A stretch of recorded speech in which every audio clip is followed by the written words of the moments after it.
16 सोमवार व्रत विधि। व्रत संपूर्ण कथा सुने। यह व्रत सप्ताह के प्रथम दिवस सोमवार को रखा जाता है। यह व्रत भगवान शिव जी के लिए रखा जाता है। आइए दोस्तों, वीडियो के माध्यम से कथा और व्रत की विधि जानते हैं। विधि सुनिए दोस्तों। 16 सोमवार के दिन भक्ति पूर्वक व्रत करें। आधा सेर गेहूं का आटा के 3 अंगा बनाकर घी, गुड़, दीप, नैवेद्य, पुंगी, फल, बेलपत्र, जनेऊ का जोड़ा, चंदन, अक्षत, पुष्प आदि से प्रदोष काल में भगवान शिव का पूजन करें। 1 अंगा भगवान शिव को अर्पण करें। 2 अंगाओं को प्रसाद रूप में बांटे और स्वयं भी ग्रहण करें। 17वें सोमवार के दिन पाव भर गेहूं के आटे की बाटी बनाकर घी और गुड़ बनाकर चूरमा बनाएं। भोग लगाकर उपस्थित लोगों में बांटे। आइए कथा सुनते हैं। 16 सोमवार व्रत कथा। पहला अध्याय जरूर सुने। पृथ्वी पर भ्रमण की इच्छा से भगवान शिव और पार्वती जी अमरावती नगर में पहुँचे। वन उपवन और सुंदर भवनों को देखकर भगवान शिव को अमरावती नगर बहुत अच्छे लगा। उन्होंने कुछ दिन उसी नगर में रहने के लिए कहा। पार्वती को भी अमरावती नगर बहुत अच्छा लगा था। उस नगर के राजा ने भगवान शिव का एक विशाल मंदिर बनवा रखा था। शिव और पार्वती उस मंदिर में रहने लगे। एक दिन पार्वती ने भगवान शिव से कहा, हे प्राणनाथ, आज मेरी चौसर खिलने की इच्छा हो रही है। पार्वती की इच्छा जानकर शिव जी पार्वती के साथ चौसर खिलने बैठ गए। खेल प्रारंभ होते ही उस मंदिर का पुजारी वहां आ गया। पार्वती ने पुजारी से पूछा, पुजारी जी, चौसर के खेल में हम दोनों में से किसकी विजय होगी? उस समय शिव और पार्वती रूप में थे। पुजारी ने एक पल कुछ सोचा और झट से बोला, चौसर के खेल में त्रिलोकी नाथ की विजयी होगी। यह सुनकर पुजारी पूजा पाठ में लग गया। कुछ देर बाद चौसर में शिव जी की पराजय हुई और पार्वती जी जीत गई। पार्वती जी ने ब्राह्मण पुजारी के मिथ्या वचन से रुष्ट होकर उसे कोढ़ी होने के श्राप दे दी। शिव और पार्वती उस मंदिर से कैलाश पर्वत लौट आए। पार्वती के श्राप से कुछ ही देर में ब्राह्मण पुजारी का सारा देह कोढ़ से भर गया। नगर के स्त्री पुरुष उस पुजारी की परछाई से भी दूर दूर रहने लगे। कुछ लोगों ने राजा से पुजारी की कोढ़ी हो जाने की शिकायत की, तो राजा ने किसी पाप के कारण पुजारी के कोढ़ी हो जाने का विचार कर उसे मंदिर से निकलवा दिया। उनकी जगह दूसरे ब्राह्मण को पुजारी बना दिया। कोढ़ी पुजारी मंदिर के बाहर बैठकर भिक्षा मांगने लगा। कई दिन बाद स्वर्ग लोक की कुछ अप्सराएं उस मंदिर में भगवान शिव की पूजा करने आई। कोढ़ी पुजारी उस पर उनकी दया आई। उन्होंने पुजारी से उस भयंकर कोढ़ के बारे में पूछा। पुजारी ने उन्हें भगवान शिव और पार्वती जी की चौसर खेलने और पार्वती जी के श्राप देने की सारी कहानी सुनाई। श्राप की कहानी सुनकर अप्सराओं ने पुजारी से कहा कि तुम 16 सोमवार का विधिवत व्रत करो। तुम्हारे सभी कष्ट रोग शीघ्र ही नष्ट हो जाएंगे। पुजारी द्वारा पूजा विधि पूछने पर अप्सराओं ने कहा, 16 सोमवार के दिन सूर्योदय से पहले उठकर स्नान आदि से निवृत्ति होकर स्वच्छ वस्त्र पहनकर आधा सेर गेहूं का आटा लेकर उसके 3 अंगा बनाना। फिर घी का दीपक जलाकर गुड़, नैवेद्य, बेलपत्र, चंदन, अक्षत, फूल, पुंगी, फल, जनेऊ का जोड़ा लेकर प्रदोष काल में भगवान शिव की पूजा अर्चना करना। पूजा के बाद 3 अंगों में 1 अंग भगवान शिव को अर्पण करके शेष 2 अंगों को भगवान का प्रसाद मानकर वहां उपस्थित स्त्री, पुरुष और बच्चों में बांट देना। इस तरह व्रत करते हुए जब 16 सोमवार बीत जाए तो 17वें सोमवार को 1 पाव आटे की बाटी बनाकर उसमें घी और गुड़ मिलाकर चूरमा बनाना। फिर भगवान शिव को भोग लगाकर वह उपस्थित स्त्री पुरुष और बच्चों को प्रसाद बांट देना। इस तरह 16 सोमवार व्रत करने और व्रत कथा सुनने से भगवान शिव तुम्हें कोढ़ से नष्ट कर देंगे, तुम्हारी सभी मनोकामनाएं पूरी कर देंगे। इतना कहकर अप्सराएं स्वर्ग लोक को चली गई। पुजारी ने अप्सराओं के कथनानुसार विधिवत 16 सोमवार का व्रत किया। फलस्वरूप भगवान शिव की अनुकंपा से उनकी कोढ़ नष्ट हो गए। राजा ने उसे फिर मंदिर का पुजारी बना दिया।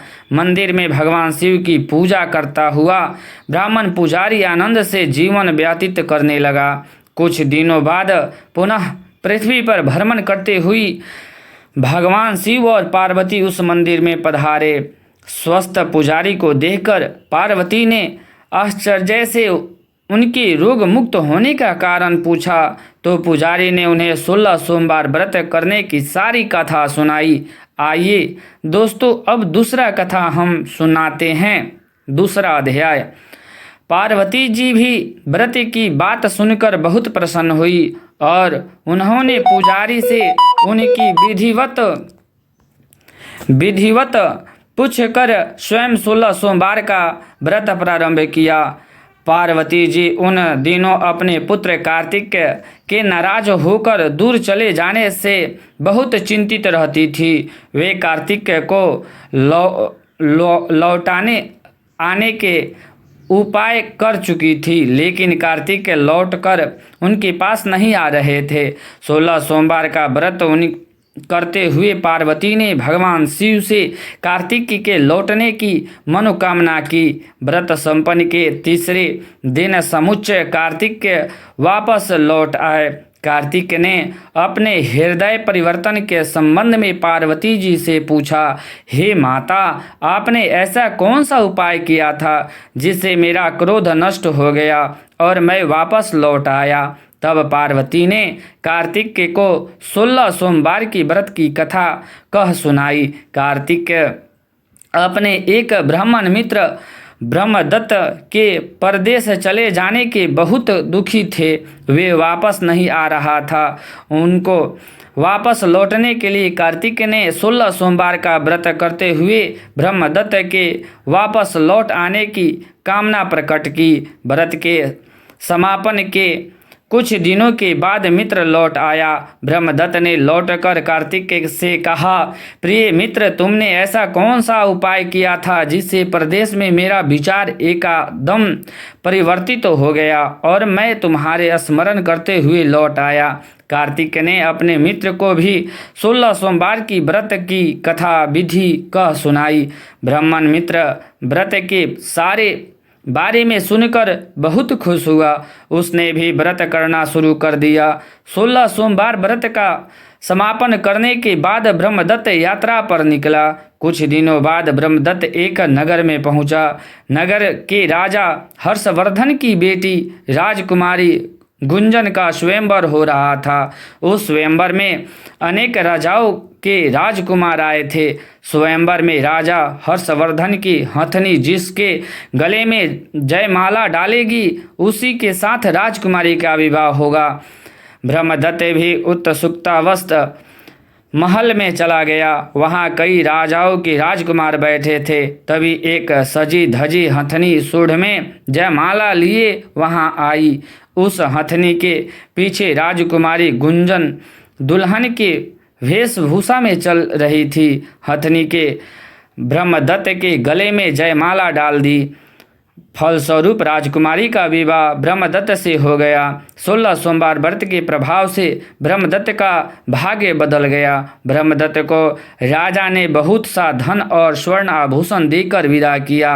अपने नगर में पहुंचकर ब्रह्मदत्त आनंद से रहने लगा। एक दिन उनकी पत्नी गुंजन ने पूछा, हे प्राणनाथ, आपने कौन सा शुभ कार्य किया था जो उस हथनी ने राजकुमारों को छोड़कर आपके गले में जयमाला डाल दी। ब्रह्मदत्त ने 16 सोमवार व्रत की सारी कहानी बता दी। अपने पति से 16 सोमवार का व्रत जानकर राजकुमारी गुंजन ने पुत्र की इच्छा से 16 सोमवार व्रत किया। निश्चित समय पर भगवान शिव की अनुकंपा से राजकुमारी के एक सुंदर और स्वस्थ पुत्र उत्पन्न हुआ। पुत्र का नामकरण गोपाल के रूप में हुआ। दोनों पति पत्नी सुंदर पुत्र को पाकर बहुत खुश हुए।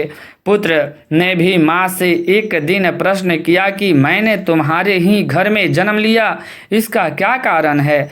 माता गुंजन के ने पुत्र को 16 सोमवार व्रत की जानकारी दी और कहा कि भगवान शिव के आशीर्वाद से ही तुम जैसे गुणी और सुंदर पुत्र मिला है। व्रत का महत्व जानकर गोपाल ने भी व्रत करने का संकल्प लिया। गोपाल जब 16 वर्ष का हुआ तो उसने राज पाने की इच्छा से 16 सोमवार का विधिवत व्रत किया। व्रत संपन्न के बाद गोपाल घूमने के लिए समीप के नगर में गया। उस नगर के राजा के महामंत्री राजकुमार के विवाह के लिए सुयोग वर की तलाश में निकले थे। राजा ने गोपाल को देखा तो बहुत प्रसन्न हुआ। फिर गोपाल ने उनके माता पिता के संबंध में बातें करके अपने साथ महल में ले गए। वृद्ध राजा ने गोपाल को पसंद किया और बहुत धूमधाम से राजकुमारी का विवाह करके साथ कर दिया। 16 सोमवार के व्रत करने से गोपाल महल में पहुंचकर आनंद से रहने लगा। आइए दोस्तों, तीसरा अध्याय कथा की सुनते हैं। 2 वर्ष बाद राजा का निधन हो गया तो गोपाल को उस नगर का राजा बना दिया गया। इस तरह 16 सोमवार व्रत करने से गोपाल की राज पाने की इच्छा पूर्ण हो गई। राजा बनने के बाद भी गोपाल विधिवत 16 सोमवार का व्रत करता रहा। व्रत के समापन पर 17वें सोमवार को गोपाल ने अपनी पत्नी मंगला से कहा कि व्रत की सारी सामग्री लेकर वह समीप के शिव मंदिर में पहुँचे। मंगला ने पति की बात की परवाह न करते हुए सेवकों द्वारा पूजा की सामग्री मंदिर में भिजवा दी। मंगला स्वयं मंदिर नहीं गई। जब गोपाल ने भगवान शिव की पूजा पूरी करी तो आकाशवाणी हुई कि हे राजन, तेरी रानी मंगला ने 16 सोमवार व्रत का अनादर किया है, सो रानी को महल से निकलवा दो, नहीं तो तेरा सब वैभव नष्ट हो जाएगा, तो निधन हो जाएगा। आकाशवाणी सुनकर गोपाल बुरी तरह चौंक पड़ा।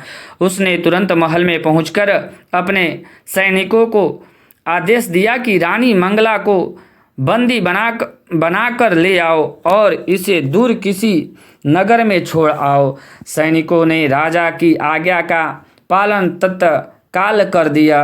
मंत्रियों ने राजा से प्रार्थना की कि वे रानी को अन्यत्र न भेजे। तब राजा गोपाल ने आकाशवाणी वाली बात बताई तो वे भी भगवान शिव के प्रकोप के भय से शांत होकर रह गए। रानी मंगला भूखी प्यासी उस नगर में भटकने लगी। मंगला को उस नगर में एक बुढ़िया मिली।